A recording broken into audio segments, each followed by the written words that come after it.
안녕하세요. 저는 서초동에서 부모님과 살고 있는 31세 여자입니다. 저는 어릴 때부터 작가가 되는 꿈을 꾸었어요. 그래서일까요?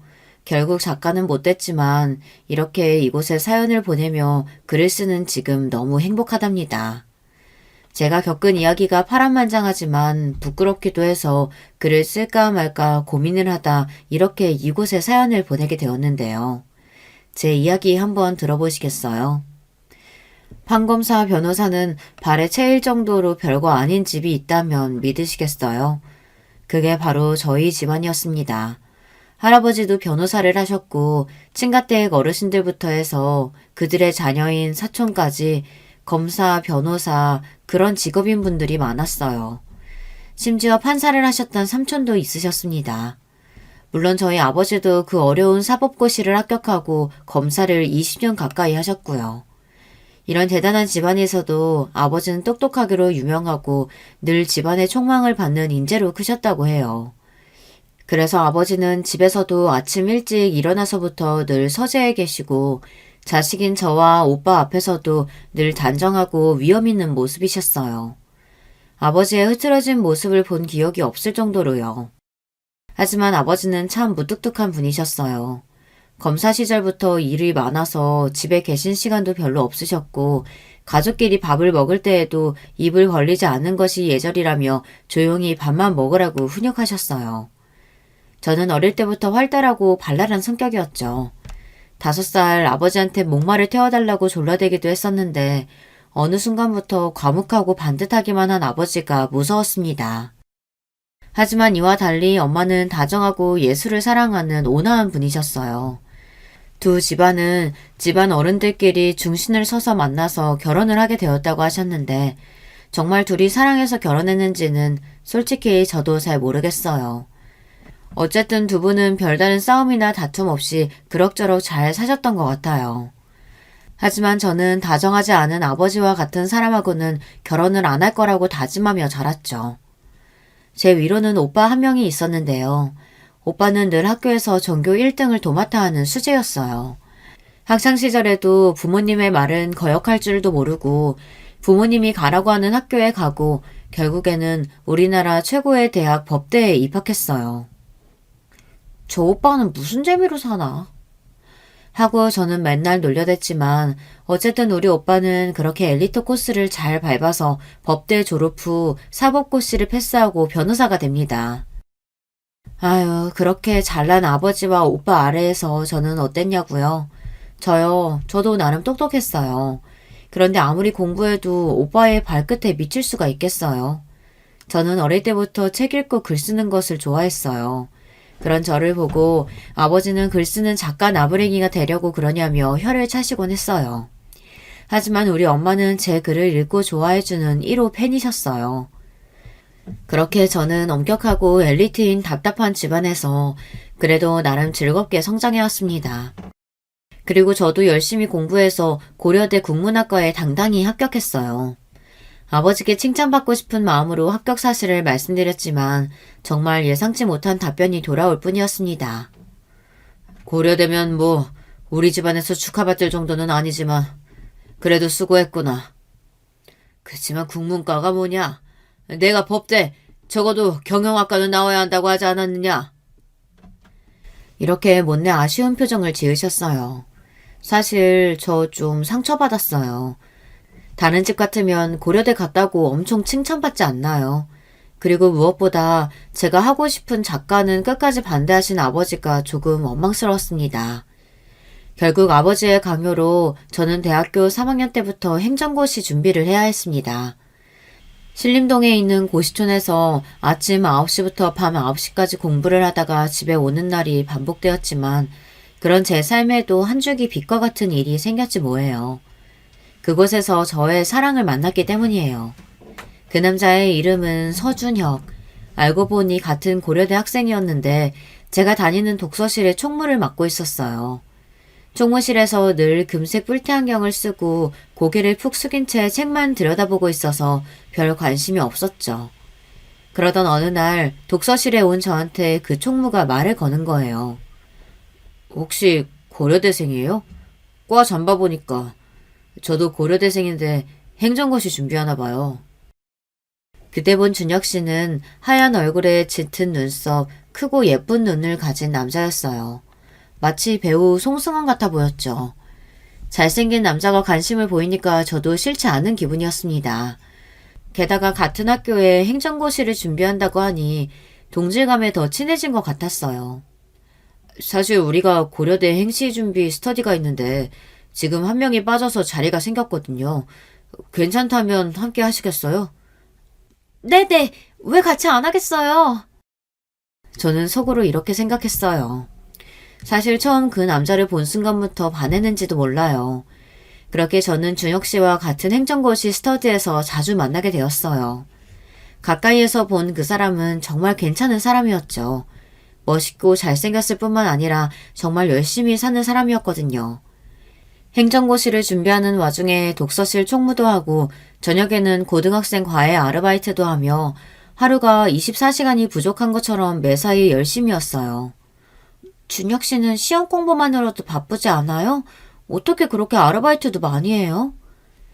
호기심에 제가 물어봤습니다. 제가 그렇게 해야 하는 사람입니다. 제 힘으로 돈 벌어서 학비나 학원비도 내고 결국 행정고시도 패스하고 말 겁니다. 다른 도움은 필요하지 않아요. 제가 스스로 하는 게 중요하죠. 저는 이 남자의 말에 정말 뿅 가고 말았습니다. 부끄럽지만 저는 이때까지 과외나 다른 아르바이트를 해본 적이 없었거든요. 대학교 등록금이든 용돈이든 다 부모님이 얼마든지 주셨으니까요. 자라면서 돈이 없어서 어떤 일을 못한다거나 내 힘으로 돈을 벌어본 적이 없었던 제 자신이 처음으로 한심해지는 순간이었습니다. 그런 만큼 준혁 씨가 더 대단해 보였고 좋았습니다. 우리는 그렇게 조금씩 가까워지면서 준혁 씨에 대해 알게 되었어요. 경기도 여주에서 태어나서 늘 그 동네에서 소문난 천재 소리를 들어가며 공부를 아주 잘했다고 합니다. 부모님은 여주에서 작은 식당을 하며 키워주셨는데 특히 어머니가 열심히 뒷바라지를 해주셨고 그래서 준혁 씨는 어머니를 존경하고 있다고 해요. 준혁 씨가 고려대에 입학한 날은 식당에서 돼지고기를 삶아서 이웃분들에게 나눠주는 잔치를 했을 정도로 준혁 씨는 부모님의 자랑이었던 모양입니다. 순진한 저는 그렇게만 생각했습니다. 그 사람들의 이면에 있는 추잡하고 복잡한 속내를 이때는 미처 몰랐던 거예요. 준혁 씨와 나는 그렇게 친구처럼 친한 사이였지만 사실 저는 이미 준혁 씨를 몰래 좋아하고 있었어요. 하지만 우리 스터디에 똑똑하고 열심히 사는 잘생긴 준혁 씨를 좋아했던 여자가 저뿐이었겠어요. 준혁 씨는 다른 남자와는 달랐습니다. 그렇게 들이대는 여자들에게는 조금의 관심도 보이지 않았어요. 제가 1학년 때 처음 사귄 남자친구는 다정한 성격의 멋진 친구였지만 사귄 지 4달쯤 되었을 때 다른 여자애들이랑 미팅도 하고 데이트하는 장면을 저한테 딱 들켰어요. 아유, 그때 마음고생했던 거를 생각하니 저렇게 여자 보기를 돌같이 하는 준혁 씨가 더욱 매력적이었어요. 하지만 준혁 씨는 그런 제 마음을 아는지 모르는지 그저 아는 동생처럼 대했을 뿐이에요.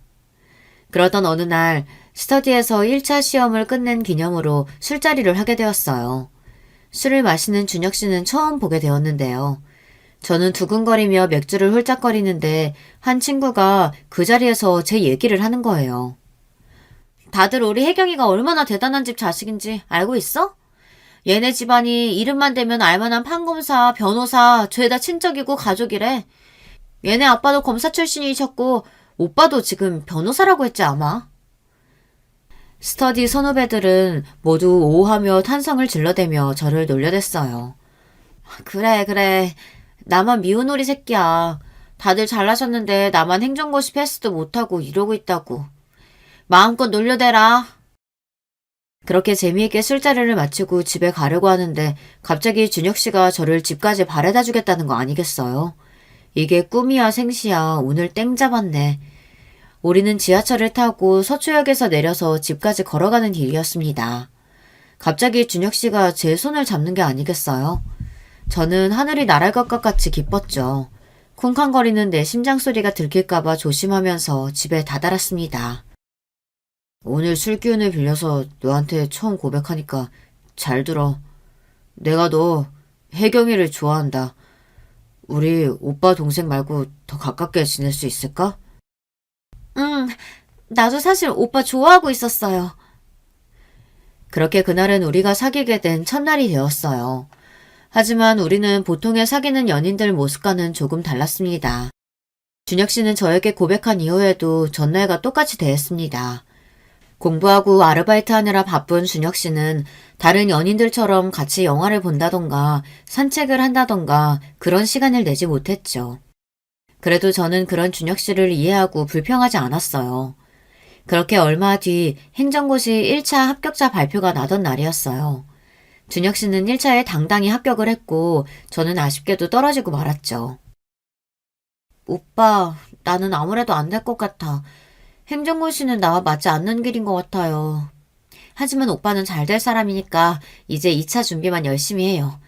오빠 학원비랑 밥값 같은 거 내가 도와줄 테니까 오빠는 공부만 열심히 해서 합격하는 거예요? 준혁 씨는 처음에 제 이야기에 당황했지만 이내 감동했다는 표정으로 저에게 고맙고 사랑한다고 말했습니다. 그거 아세요? 이때 저에게 처음으로 사랑한다고 얘기한 거요. 저는 눈 맞은 똥개마냥 신이 나서 바로 행정고시 준비를 접고 학원 강사 자리를 알아봤습니다. 제가 영어 성적이 좋았기 때문에 별 고민 없이 영어학원 강사에 도전했죠. 하지만 제 생각과 달리 영어를 학생들에게 가르치는 일이 생각만큼 쉽지만은 않았어요. 그리고 늘 밤늦게 자정이 다 돼서야 퇴근하고 집에 들어가는 저를 부모님은 걱정하셨습니다. 게다가 행정고시를 그만두고 학원 강사 일이나 한다니 아버지는 정말 이해가 안 간다는 표정으로 저를 못마땅해 하셨죠. 저를 이해해주지 못하는 아버지가 아쉬웠지만 저는 괜찮았습니다. 제 힘으로 돈을 벌어 준혁 씨를 도와줄 수 있다는 사실이 뿌듯하기만 했어요. 저는 부유하게 자랐지만 주변의 다른 여대생들처럼 꾸미고 사치하는 일에는 별로 관심이 없었어요. 루이비통이나 샤넬 같은 비싼 명품 가방이나 옷은 가끔 엄마나 친척 언니가 줘서 갖게 된 것일 뿐 제 돈으로 산 적은 없었습니다. 엄마가 주시는 용돈 50만 원과 비상용 카드가 있어서 학생인 제가 쓰는 데는 충분했어요. 그래서 학원 강사를 하고 받은 월급 180만 원은 모조리 준혁 씨에게 갖다 줬습니다. 또 함께 식사를 하고 데이트하는 비용은 모두 제가 다 부담해야 했죠. 그런 준혁 씨는 저에게 고맙다는 말은 해도 늘 미안한 기색 없이 당당했어요. 눈에 콩깍지가 제대로 씌었던 저는 그런 준혁 씨가 더 멋있어 보였습니다. 그렇게 저의 지원을 받으며 준혁 씨는 계속 행정고시를 준비했어요. 그리고 저는 행정고시 준비로 휴학을 하느라 다소 늦은 26살의 나이로 대학교를 졸업하게 되었습니다. 저희 집에서는 제가 시집갈 때가 됐다며 결혼 준비나 하라고 채근이셨어요. 저는 사랑하는 남자가 있다고 반항해도 선자리에 나가라고 계속 강요하셨어요. 그러던 어느 토요일 오후 투피스 정장을 입고 엄마 손에 끌려 신라 호텔로 향하게 되었습니다. 저는 그날 아침 준혁 씨에게 너무 미안하지만 부모님 성화에 선자리에 다녀올게 라고 문자를 보냈었어요. 그런데 정말 생각지도 못한 일이 벌어졌어요. 신라 호텔 정문 앞에 준혁 씨가 서 있는 거예요. 그는 저와 엄마를 보자마자 앞으로 달려와서 꾸벅 허리를 굽혀 인사했습니다. 안녕하세요, 어머님. 인사가 늦었습니다. 혜경이 남자친구 서준혁이라고 합니다. 엄마는 놀라서 저와 준혁 씨를 번갈아 보셨어요. 엄마, 준혁 씨가 제 남자친구 맞아요. 그러니까 내가 선 못 보겠다고 말했잖아요. 그런데 오빠는 왜 여기 있는 거야? 준혁 씨는 쑥스럽다는 표정을 지으며 어머님, 초면에 큰 실례인 줄은 알지만 저 혜경이랑 결혼할 겁니다. 혜경이가 다른 남자랑 손을 보는 일을 막아야겠어서 이 자리에 왔습니다. 정말 박력 있지 않나요? 말수가 적고 애정 표현도 별로 없던 준혁 씨는 저를 잃게 될까봐 용기를 내서 이 자리까지 나온 거였어요. 나를 이렇게나 사랑하는구나. 또 한 번 저는 준혁 씨에게 감동하게 됩니다. 그래도 우리 엄마는 참 좋으신 분이었어요.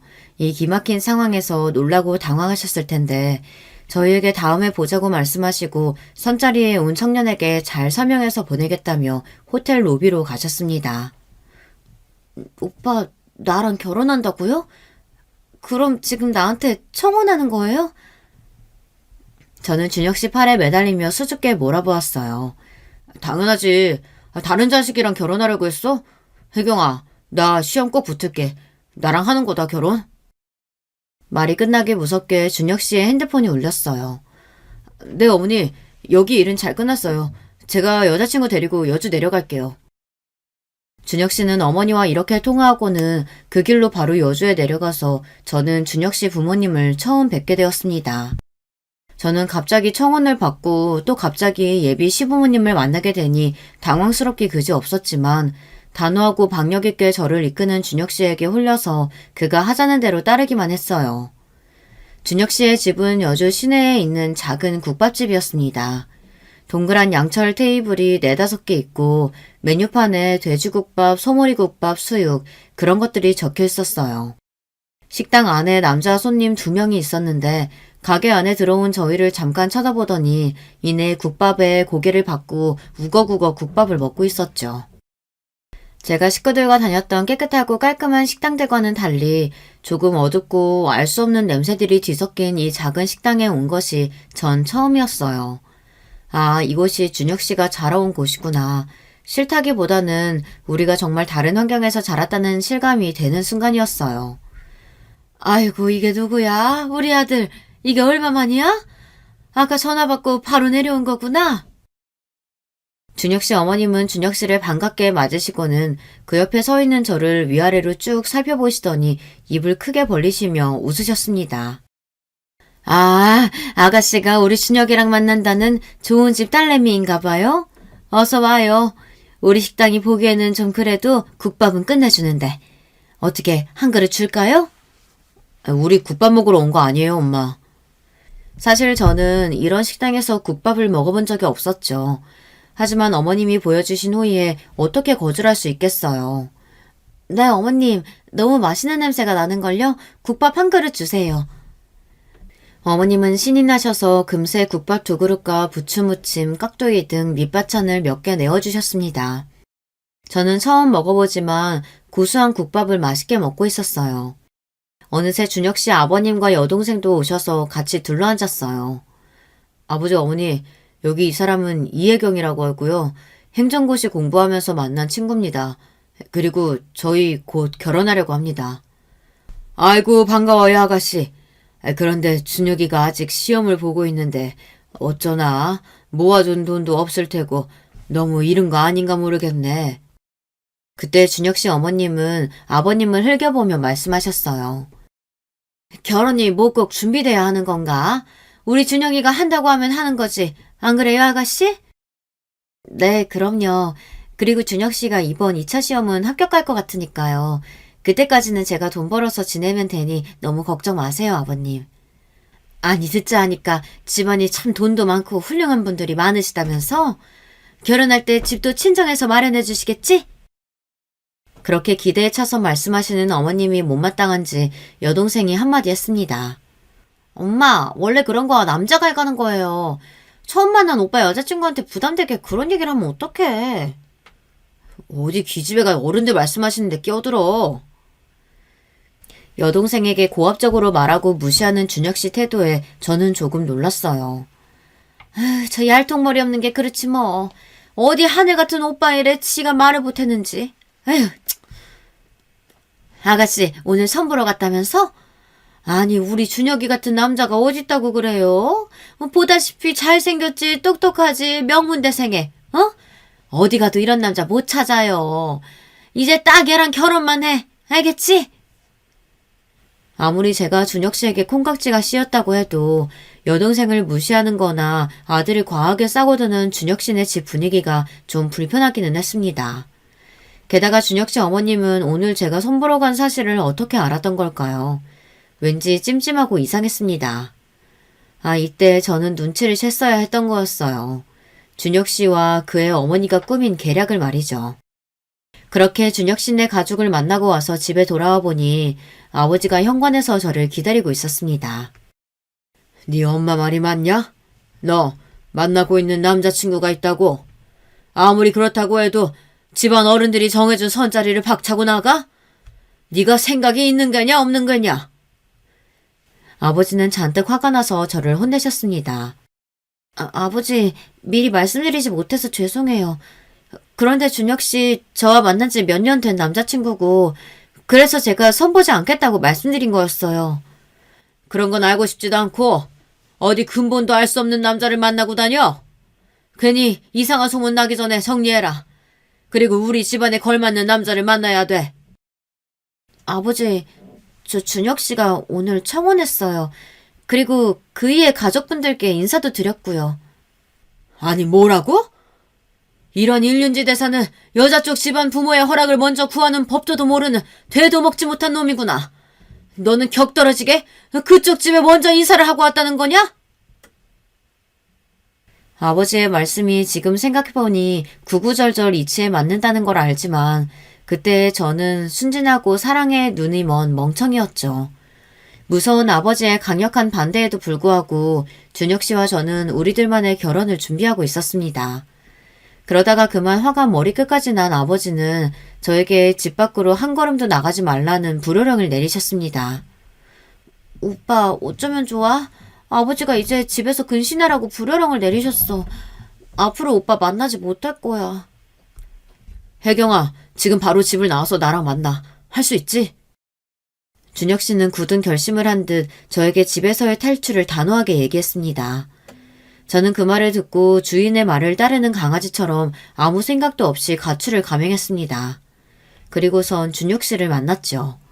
당장 갈 곳도 잘 곳도 없었던 저를 준혁 씨는 자기네 집 여주로 데려갔습니다. 아무리 그래도 저는 그곳에 가는 게 좋은 생각이 아니라고 준혁 씨를 설득하려 했지만 그는 제 말에 아랑곳하지 않았고 우리는 결국 다시 그 식당에 가게 되었죠. 그 시각이 거의 9시가 다 된 캄캄한 밤이었습니다. 준혁 씨의 어머니는 검은색 비닐봉지 하나를 들고 서서는 우리를 식당 옆 건물에 있는 허름한 여관에 데려갔습니다. 우리 집은 식당 뒤에 딸린 2칸짜리 방뿐이라 아가씨를 재울 데가 여기밖에 없네. 여기서 지내고 이건 준혁이 동생 옷인데 당장 필요할 것 같아서 몇 개 챙겨왔어요. 비닐봉지 안에는 속옷 한 벌과 낡은 갈색 니트 한 벌, 청바지 한 벌 이렇게 들어있었습니다. 지금까지 저는 남이 입던 속옷이나 옷은 입어본 적이 없었지만 그래도 급하게 가출한 상황에 그런 것을 따질 겨를 없이 얼떨떨한 채로 감사의 표시를 했습니다. 그렇게 준혁 씨 어머니는 떠나시고 준혁 씨와 단둘이 여관에 남았습니다. 여관은 쿰쿰한 냄새가 스멀스멀 나고 화려한 무늬가 새겨진 짙은 갈색 벽지로 더 어두운 느낌이었어요. 가운데 있는 더블 침대에는 호텔처럼 하얗고 깨끗한 침구가 아니라 세탁을 했는지 알아볼 수 없는 알록달록한 무늬의 빨간색 침구였습니다. 온실 속 화초처럼 집에서 잘 커왔던 저는 갑자기 가출을 하고 남자친구와 둘이 여관에 있는 지금의 현실이 너무 무섭고 낯설어서 앉지도 못하고 오들오들 떨었습니다. 갑자기 준혁 씨가 그런 저를 안아주며 안심시켜 주었어요. 그리고 그렇게 우리는 처음으로 함께 밤을 보내게 되었습니다. 다음날 아침에 일어나 보니 준혁 씨는 이미 떠나고 없었습니다. 불안한 마음에 여관방을 두리번거리는데 갑자기 방문이 열리더니 준혁 씨 어머님이 들어오셨습니다. 이제서 일어난겨? 씻고 식당으로 와.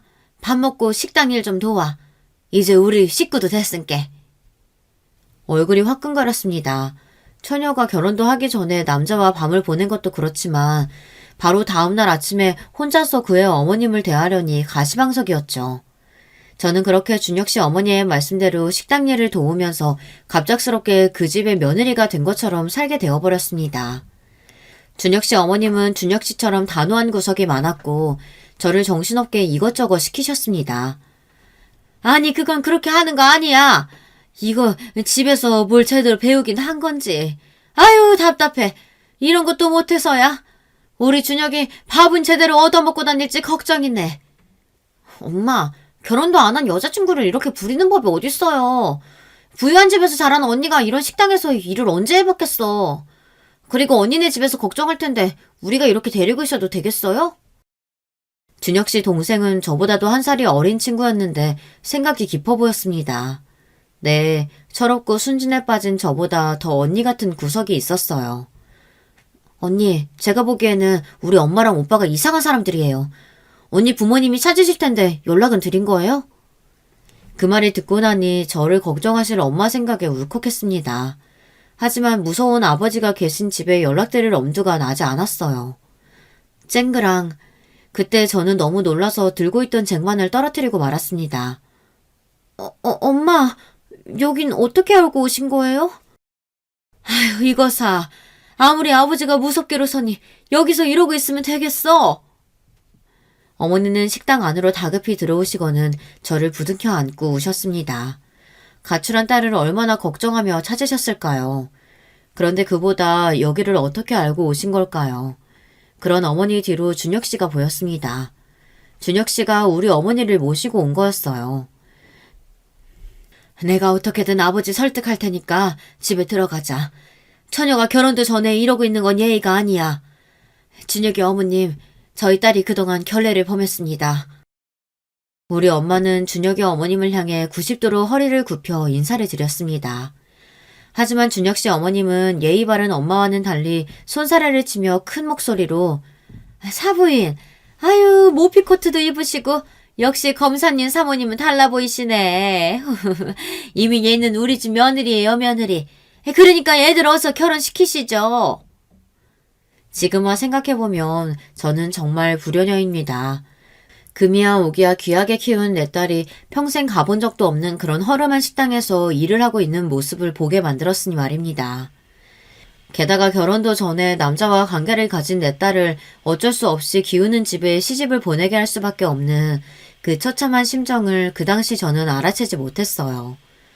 저는 엄마와 함께 집으로 돌아왔고 남자 집에서 며칠을 보낸 저에게 길길이 화를 내시며 날뛰는 아버지를 설득해서 결혼 준비를 하게 되었습니다. 우리 엄마는 매일 한숨을 쉬시면서 저와 같이 신혼집도 보러 다니시고 예물이나 예단 등을 맞추기 위해 다니셨습니다. 한 푼도 없는 준혁 씨네를 대신해서 아파트부터 발리 신혼여행까지 모든 비용은 엄마가 지불하셨어요. 나중에 알고 보니 그날 준혁 씨가 엄마를 식당으로 데려오면서 결혼에 대한 의논을 했던 모양입니다. 그리고 신혼집은 반배동 아파트를 자신의 가족에게 해줘야 할 예단이나 예물 등에 대해서도 꽤나 구체적으로 준혁 씨는 우리 엄마에게 요구했다고 합니다. 정말이지 아무리 봐도 정말 계산적이고 철면피인 남자였던 거예요. 자기네 집 돈은 한 푼도 들이지 않고 어떻게 장모가 되실 분께 그렇게 구체적으로 당당히 요구할 수 있었던 걸까요? 이게 다 저 때문이에요. 이 못날 딸 때문에 엄마는 말도 안 되는 이 요구를 듣고 그저 참고 받아들이셨던 겁니다. 이 생각만 하면 저는 지금도 과거의 제 뺨을 열대고 백대고 후려치고 싶은 심정이에요. 우리 집에서는 수치스러운 결혼식이었으니 친구나 직장, 학교 선후배들은 부를 수도 없었고 가족과 가까운 친척 정도만 모시고 스몰 웨딩을 계획하고 있었어요.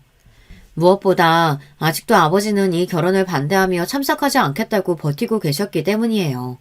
그런데 결혼식 날이 되니 약속과는 달리 준혁 씨네는 친구, 학교 선후배는 물론 그 부모님의 지인 등 60명이 넘는 하객이 왔습니다. 우리 쪽 하객은 13명이 고작이었는데 말이죠. 알법한 법조계 인사며 정말 인맥이 넓은 우리 집안에서 제대로 불렀다면 아마 1000명이고 왔을 거예요. 하지만 아버지도 모시지 못하는 결혼이니 그저 조용히 했으면 했는데 준혁 씨네 집은 그렇게나 많은 하객을 부른 거예요. 좋은 집 딸 잡아서 돈 한 푼 안 들이고 결혼시켰으니 퍽도 자랑스러웠겠죠. 어차피 그 모든 결혼식 비용도 우리 엄마가 부담할 테니까 말이에요. 정말 그 결혼식 사진만 봐도 배려심은 눈꼽만큼도 없는 거지 같은 그 집안이 떠올라서 너무 싫답니다. 전 결혼으로 기쁜 마음보다는 왠지 모를 착잡한 심정으로 신부 대기실에 있었죠. 그때 신부 대기실에 들어온 분을 보고 저는 그만 뜨거운 눈물을 흘리고 말았어요. 우리 아버지가 그토록 이 결혼식에 안 오시겠다고 버티시던 우리 아버지가 오신 거예요. 네가 아비 없는 자식도 아닌데 그래도 아버지는 내가 네 손은 잡고 들어가야 할 것 같아서 왔다. 이렇게 저를 제대로 쳐다보지도 못하시고 나지막하게 한마디 하시고는 제 손을 잡고 식당으로 들어가셨어요. 무뚝뚝하지만 누구보다도 딸인 저를 사랑하고 아끼셨던 우리 아버지. 그 마음이 느껴져서 너무 죄송스러운 나머지 저는 버진로드를 걷는 내내 눈물을 흘려야 했어요. 그렇게 눈물의 결혼식을 올리고 준혁 씨는 제 남편이 되었죠. 처음에는 내가 사랑하는 남자와 함께 사는 것이 마냥 좋았어요. 아직은 고시생인 남편 대신 생활비를 벌기 위해 학원에서 일하고 늦게 들어오면 남편은 수고했다고 손을 잡아줬죠. 그것만으로도 하루의 피로가 씻은 듯 좋았는데 그러던 중 결국 남편은 행정고시에 합격했어요. 남편의 합격 소식을 듣고 얼마 안 돼서 시부모님과 여동생이 신혼집을 방문해서 축하잔치를 열었어요. 아직 요리 솜씨가 좋지도 못하고 또 맛있는 음식을 대접해드리고 싶어서 출장 뷔페를 불러서 잔치상을 차려놓고 있었죠. 시부모님은 이런 음식은 처음 본다면서 눈을 휘둥그레 뜨셨지만 시모는 갈비, 대게, 회 이런 귀한 음식은 모조리 남편 앞에 갖다 놓고는 흐뭇해 하셨습니다. 오죽 기쁘시면 저러실까 하고 보고 있는데 신우이가 삐죽거리며 이야기했습니다. 언니, 우리 집은 맨날 저래요. 귀한 음식은 모조리 오빠 차지고요. 그 음식 한 점이라도 먹다가 제 손을 엄마가 이렇게 때려요. 어릴 때부터 무조건 오빠 말이 법이고 오빠 말대로 안 되는 것이 없었어요. 그 얘기를 들으며 시모의 아들 사랑이 집착이 지나치다는 생각을 하고 있었어요. 여기 아파트는 얼마나 하나? 서울 강남이면 아주 비쌀 텐데. 우리 준혁이 명의로 한 거지? 며느리? 당황스러운 저는 우리 엄마가 돈을 내셨기 때문에 제 명의로 받은 거라고 말씀드렸어요. 아니, 그게 무슨 소리냐? 집은 남편 이름으로 있어야 하는 거야. 이래서야 우리 준혁이가 어디 어깨 펴고 살 수나 있겠어? 당장 명의 바꾸도록 해라. 진짜 뻔뻔하지 않나요? 돈 한 푼 없이 이런 집에 살게 해준 것을 고마워하기는커녕 명의까지 남편으로 바꾸라니요. 그때 저는 신우이에게서 믿을 수 없는 이야기를 들었습니다. 언니, 결혼 스토리 비밀 모르죠? 그거 다 엄마랑 오빠가 계획해서 된 거. 야, 조용히 못해? 준혁 씨가 한마디 무섭게 하자 바로 신우이는 입을 다물었습니다. 계획? 결혼을 계획했다는 게 무슨 말이지? 제가 미처 생각할 겨를도 없이 준혁 씨는 엄하게 말했습니다. 그동안 내가 시험에 붙기 전이라 차마 말 못했는데 엄마 말씀 틀린 거 없어. 이 집은 내 이름으로 소유자 변경해야 돼. 알겠지? 그렇게 저는 며칠 뒤 아파트의 명의를 남편으로 변경했습니다. 사실 명의야 아무렴 어때 하고 생각했어요. 정말 저 멍청했죠. 다행히 행정고시에 합격한 남편은 이제 직렬 배치를 받게 될 무렵의 일이었습니다. 갈 수 있는 여러 곳 중에서 법무행정직은 남편이 그동안 늘 가고 싶다고 입버릇처럼 얘기한 곳이었어요. 이곳에서 하는 일은 정부의 입법계획을 수립하고 관리하는 일을 하는데 우리나라의 200명 남짓밖에 되지 않고 매년 4명에서 8명밖에 뽑지 않는 경쟁률이 아주 센 직렬이었죠. 특히 공무원 특유의 군대식 위계질서가 잡힌 곳과는 달리 학구적인 분위기와 유연 근무 등의 워라밸을 이룰 수 있는 곳으로 모두가 가고 싶어하는 선망의 대상이라고 했습니다. 남편은 저희 부모님께 행정복무직을 하는 법무처로 자기가 배정받을 수 있도록 힘을 써달라고 여러 차례 부탁을 드렸습니다. 평소에는 연락도 안 하더니 갑자기 매일 전화드리고 틈만 나면 찾아뵙고 심지어 우리 아버지께 무릎 꿇고 간청까지 드렸다고 하니 그 자존심 센 사람이 정말 가고 싶었던 모양이에요. 하나뿐인 사이가 그렇게 간청을 드리니 아버지도 어쩔 수 없었는지 모든 인맥을 동원해서 사위에게 힘을 실어주셨습니다. 결국 남편의 바람대로 법무처의 발령을 받고 무척 기뻐했습니다. 함께 기쁨을 누리다가 저는 우리 부모님이 애를 많이 써주셨으니 모시고 주말 여행이라도 가자고 말했죠. 그런데 웬걸요. 남편은 미안한 기색 하나 없이 시모와 먼저 주말 약속을 했다며 다음으로 미루자고 하는 겁니다. 저는 너무 서운했습니다. 지금까지 연애하고 결혼하면서 우리 집이 해준 게 얼만데, 내가 뒷바라지 한 게 얼만데, 저는 지난 7년 동안 이 남자를 만나면서 바란 것이 없었습니다. 늘 제가 도와주고 맞춰주고 희생하는 것이 당연한 것이 되어버렸어요. 그렇게 도와주신 우리 부모님께도 감사한 마음을 표현하지 않는 남편을 보고 나니 이제 저는 슬슬 남편이 제 생각만큼 좋은 사람이 아닐 수도 있겠다는 생각이 피어나기 시작했습니다. 그때 지난번 만났을 때 신우이가 했던 이야기가 떠올랐습니다. 저는 신우이에게 전화를 걸었어요. 언니, 지난 생일에 보내준 옷이랑 가방은 잘 쓰고 있어요. 고마워요. 잘 지내고 있죠? 무슨 일 있어요? 다름이 아니라 지난번에 우리 집에서 했던 이야기 해줄 수 있어요? 오빠랑 어머님이 계획해서 우리 결혼 진행했다는 얘기요. 아, 저 그 비밀 안 지키면 오빠한테 무슨 소리 들을지 몰라요. 제발요. 어차피 결혼했는데 그 얘기 내가 안다고 달래질 것도 아니고. 아가씨가 안 해주면 아버님한테 전화드릴 거예요. 어쩔 수 없다는 듯이 신우이는 그 비밀 이야기를 털어놓게 됩니다. 신우이의 얘기를 듣는 내내 저는 가슴에 불덩이가 생긴 듯 화가 올라왔죠. 남편과 시모는 일반적인 모자 관계 그 이상이었다고 해요. 시모는 옛날부터 딸인 신우이는 무관심하고 막대했지만 장남인 남편에게는 모든 사랑과 관심을 퍼부었다고 합니다. 그리고 남편도 평소 매정하고 딱딱하게 사람을 대하면서도 시모의 말씀만큼은 잘 듣고 모든 일을 상의하는 마마보이였다고 해요. 가족에 관련된 모든 일은 시모와 남편만 상의해서 결정하고 딸과 시부에게는 통보만 하는 독불 장군이었습니다. 여기까지는 그저 애틋한 모자 관계라고 볼 수 있지만 황당한 것은 남편이 행정고시 시험 공부를 하고 택하는 그 모든 것에 시모의 결정과 도움도 있었다는 겁니다. 얼마나 이 둘이 철저하게 계획적이었는지 저를 만나서 연애하고 결혼하는 모든 과정 뒤에도 그 시모가 있었던 거예요. 이 이야기를 듣고 저는 너무 황당하고 어이가 없어서 뒤로 넘어가는 기분이었어요. 남편은 스터디 술자리에서 저의 집안 이야기를 듣고 나서야 저에게 관심이 생긴 것이고 전화로 바로 시모와 얘기하더니 시모는 저를 꼬시라고 적극 추천했다는 겁니다. 그날 남편과 한참을 통화하던 시모가 입이 이만큼 벌어져서는 내 아들이 출세하려면 그 정도 있는 집단은 잡아야지. 안 그래?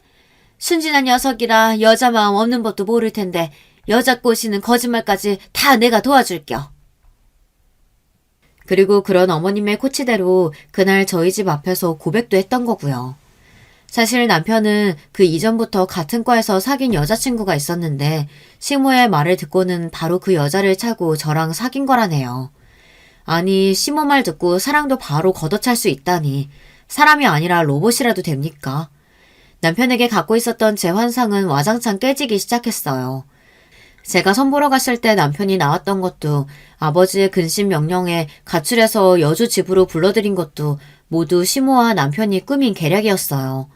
어쩐지 남편은 저와 사귀는 동안에도 손을 잡고 뽀뽀 정도는 했지만 그 이상은 요구하지 않는 젠틀한 남자라고 생각했는데 갑자기 저 가출한 날 밤을 보내게 된 것은 그저 단순히 저를 사랑했던 마음 때문이 아니었던 거예요.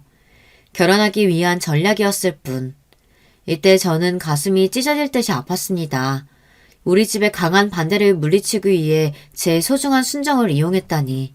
그것도 시모와 남편의 계획하에 말이죠. 신우이를 통해 남편과 시모의 실체를 알고 나니 이제 저는 남편이 달리 보였습니다.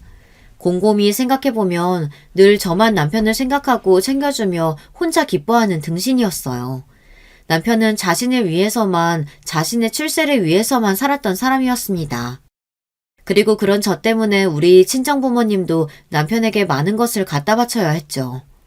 당시 남편이 발령받은 법제처는 세종시에 있었기 때문에 우리는 주말 부부를 하는 상황이었습니다. 주말에만 만나서 애틋한 저와 달리 남편은 토요일 오후에 와서 일요일 아침에 서둘러 내려가곤 했어요. 하지만 주말까지 기다릴 수 없던 저는 남편을 만나기 위해 세종시로 내려갑니다. 그런데 남편의 오피스텔에 들어갔을 때 저는 이상한 낌새를 느낄 수 있었어요. 여자 화장품이 있고 칫솔도 여러 개가 있는 거예요. 제가 머물렀던 때에는 분명 2개만 있었는데 왜 칫솔이 여러 개일까? 그리고 제가 사다 놓지 않은 처음 보는 핑크색 침대 이불이 펼쳐져 있었어요. 아, 이건 여자다. 여자가 생긴 거야. 남편의 과거와 또 이제는 바람도 피고 있을지 모른다는 걱정으로 저는 입술을 깨물며 남편을 기다렸습니다.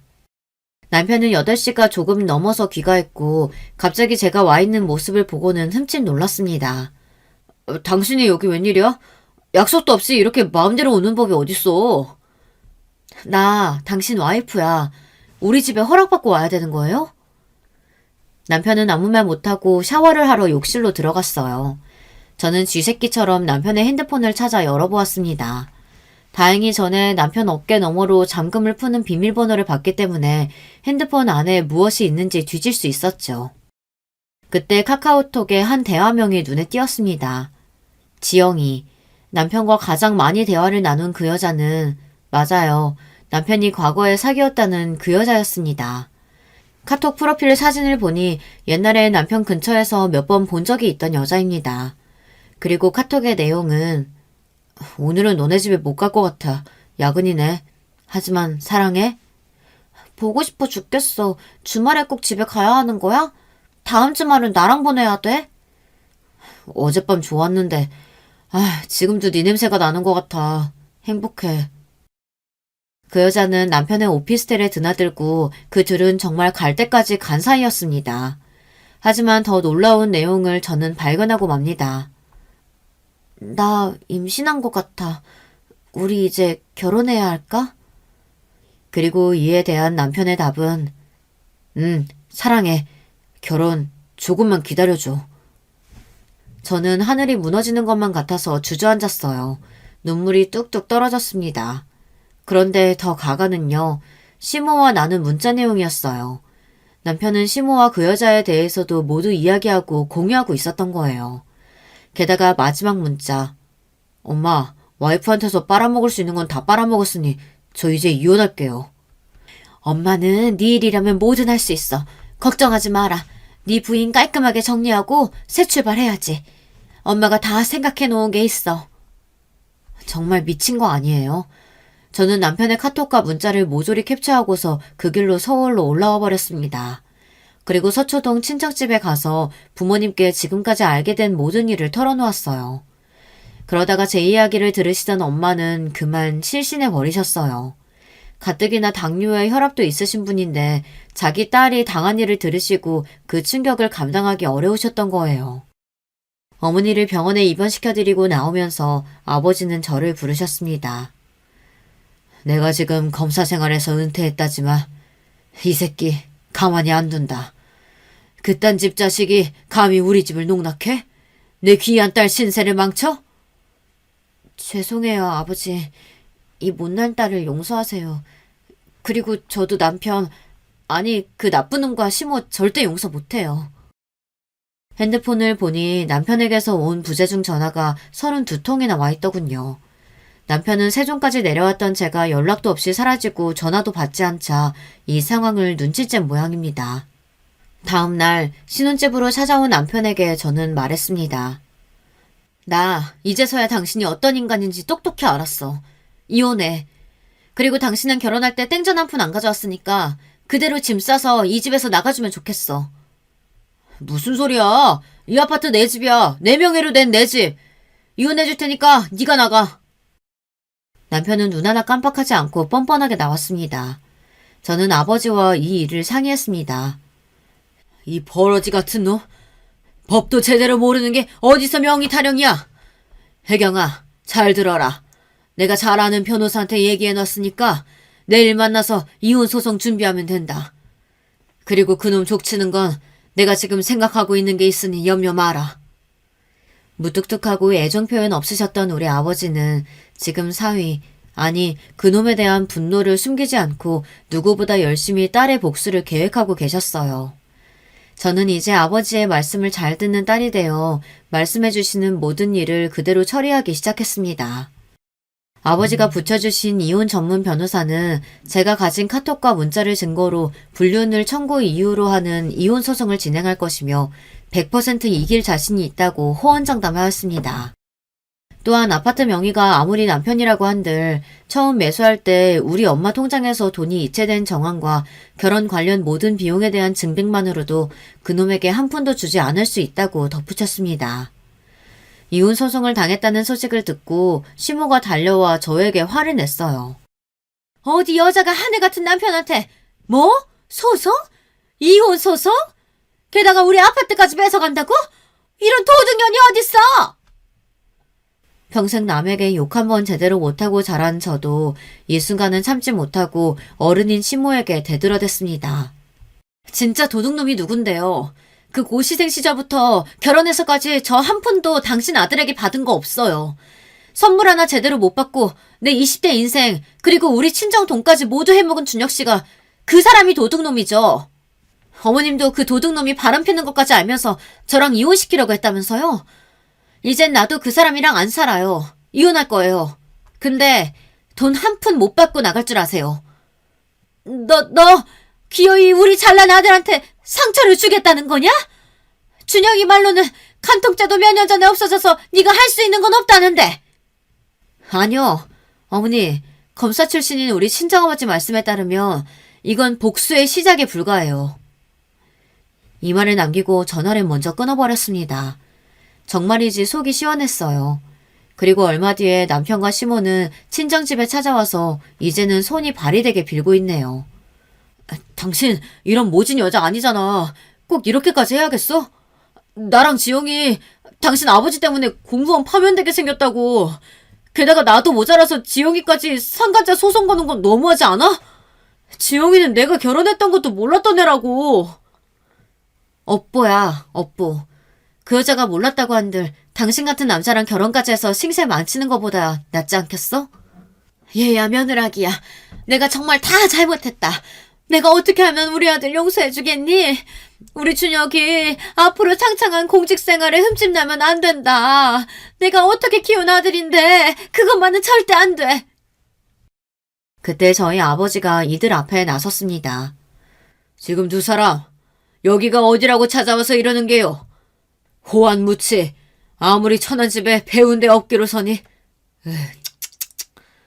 선언어른 이러는 법은 없습니다. 남의 아들 신세 망칠 일 있어요?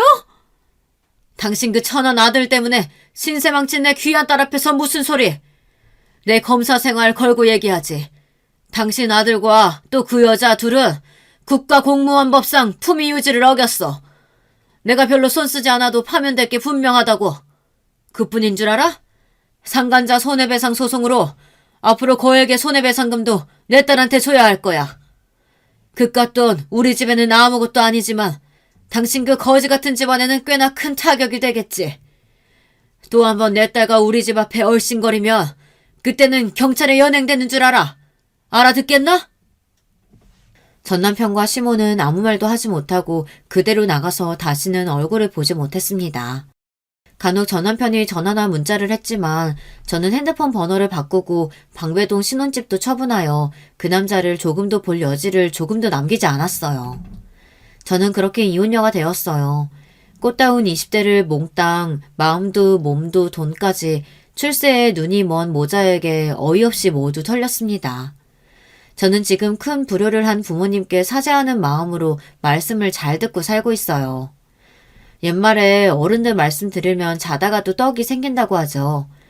그리고 불효는 사람이 저지르는 최고의 잘못이라고도 하고요. 당시 부모님이 전 남편을 반대했을 때 그 말을 따랐더라면, 조금 더 주변 말을 듣고 신중했더라면 너무너무 후회가 됩니다. 철없던 저는 결국 처절하게 그들을 겪고 나서야 인생을 배우게 되었어요. 앞으로는 신중하게 살고 부모님이나 주변 분들과 중요한 일을 상의하면서 잘 살아보겠습니다. 그리고 이 일을 계기로 아버지가 저를 얼마나 사랑하시는지 느끼고 이제 딸로를 잘하면서 두 분 모시고 살려고 합니다.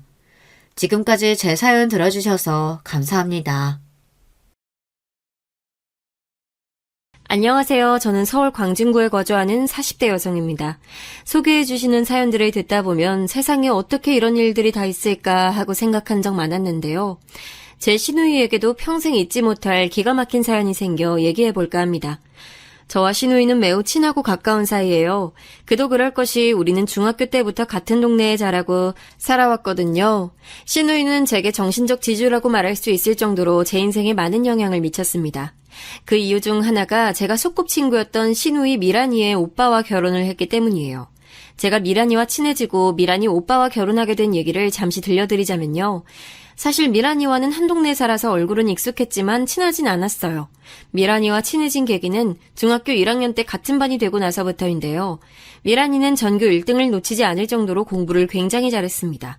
한 동네 살고 있던 미란이가 제가 다니던 중학교 전교 1등이라는 사실을 저희 엄마가 알게 되시고는 그때부터 미란이 엄마와 친하게 지내시더라고요. 그리고 제게도 미란이와 친하게 지내라고 하셨습니다. 수연아, 너도 공부 잘하려면 공부 잘하는 친구랑 가까워져야 돼. 엄마가 미란이 엄마랑 친하게 지내는 것처럼 너도 미란이랑 친해져. 저는 엄마의 말씀을 듣고 미란이와 친해지기 위해 먼저 다가갔어요. 사실 미란이는 공부만 잘한 게 아니라 성격도 좋고 운동도 잘해서 친구들에게 인기가 많았는데요. 제가 미란이와 친해지기 위해 말을 걸었을 때도 미란이는 제게 다정다감하게 대해줬습니다. 미란아, 학교 끝나고 뭐해? 나랑 같이 떡볶이 먹으러 갈래? 그래, 좋아.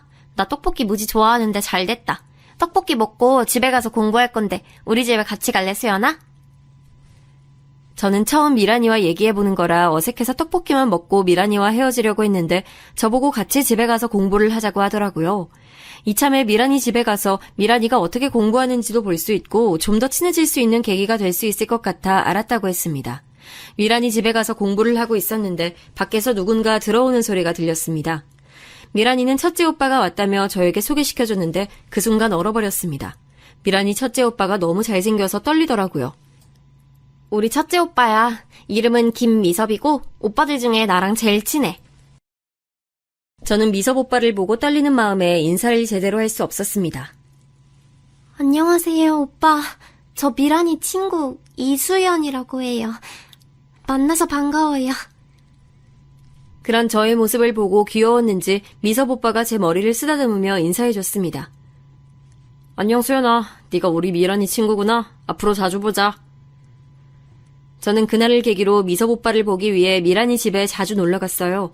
그러다가 가끔 미란이 부모님도 만나뵙게 됐는데 참 좋은 분들이더라고요. 미란이 부모님은 두 분 다 고등학교 선생님이었는데 점잖으시고 가끔은 저희 공부를 함께 봐주시기도 했습니다.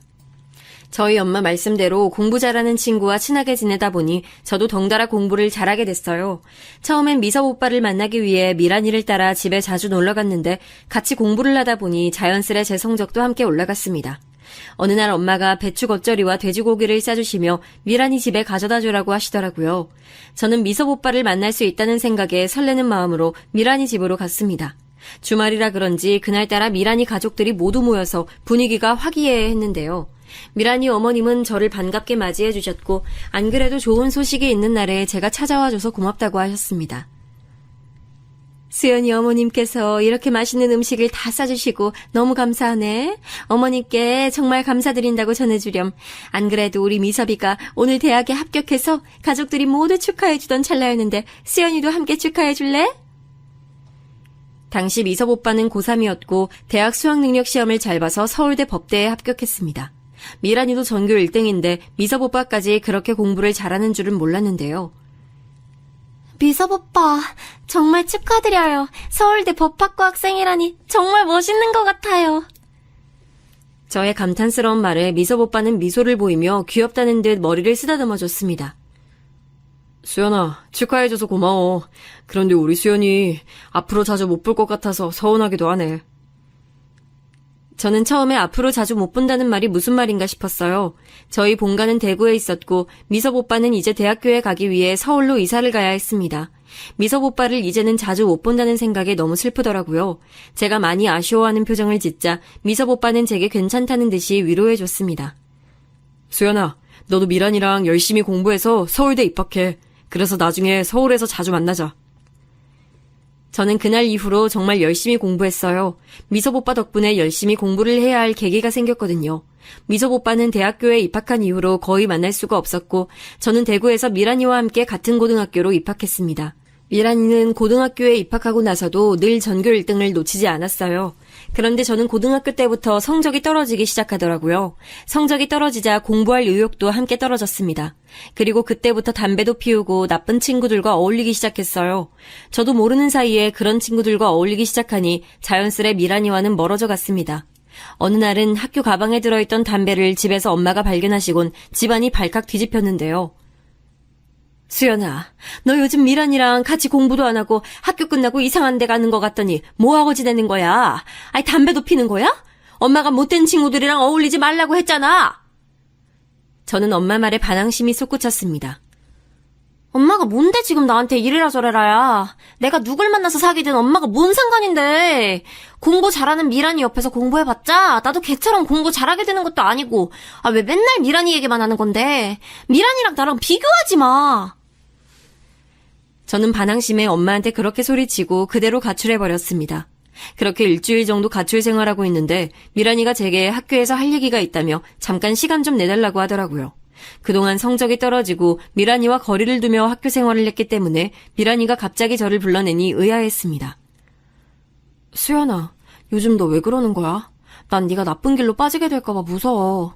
예전처럼 나랑 다시 친하게 지내면 안 될까? 내가 너 성적 다시 오를 수 있도록 같이 옆에서 도와줄게. 너희 엄마도 많이 걱정하시는 것 같아. 미란이 이야기를 잠자코 들어보니 저희 엄마가 미란이에게 제가 집을 가출했다며 학교에서 어떻게 지내는지 물어봤다고 하더라고요. 미란아, 우리 엄마가 시켜서 이러는 거면 이럴 필요 없어. 넌 너 갈 길 가면 되고 난 나 갈 길 가면 되는 거야. 앞으로 나 신경 쓰지 마. 저는 저를 걱정해주는 미란이의 말이 전혀 귀에 들어오지 않았습니다. 그리고 괜히 미란이를 시켜 제게 이야기하게 한 엄마가 더 미워지더라고요. 그리고 얼마 뒤 큰일이 생겼습니다. 제가 나쁜 친구들과 어울려 놀고 있다가 그중 한 명과 크게 다투게 된 거예요. 사실 저는 나쁜 친구들과 어울려 담배도 피우고 놀러 다니긴 했으나 다른 친구들을 괴롭히진 않았습니다. 다른 친구들을 때리고 돈을 빼앗는데 마음이 내키진 않았거든요. 그러다 보니 저와 어울리던 나쁜 친구들 중 하나가 제게 일방적으로 시비를 걸기 시작했습니다. 야, 이수연, 너 우리랑 어울리려면 우리답게 행동해야지. 왜 네 맘대로 하는데? 우리가 시킨 대로 돈도 뺏고 애들 기강도 잡아야지.